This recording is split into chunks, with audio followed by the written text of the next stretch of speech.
आता आपण बघूयात पाऊस पाण्याबद्दलच्या टॉप 9 बातम्या।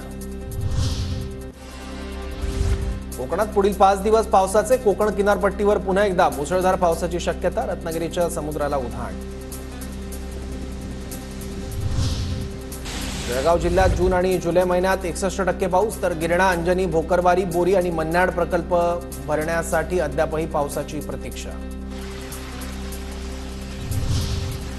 गोंदियात अतिवृष्टीमुळे आतापर्यंत 4000 हेक्टरवरील पिकांचं नुकसान, 1306 घरांची पडझड, 5 जणांचा मृत्यू।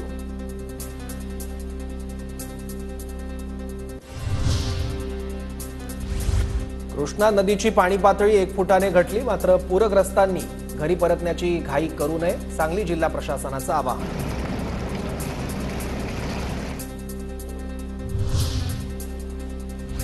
वाशिम तलावाची माती वाहून गेल्यानं भिंतींना पाचर, ग्रामस्थांमध्ये भीतीचं वातावरण, सखल भागात पाणी पिकांचं नुकसान झाल्यामुळे शेतकरी चिंतेत।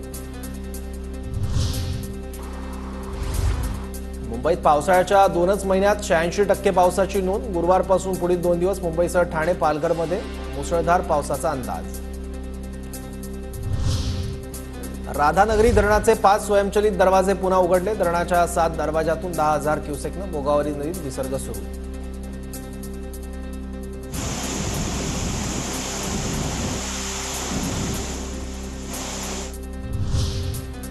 पुण्याच्या इंदापुरातील उजनी धरण 50% भरलं, 2 महिन्यात उजनी धरणात 60 टीएमसी पाणीसाठा, धरणात 21,000 क्युसेक पाण्याचा विसर्ग।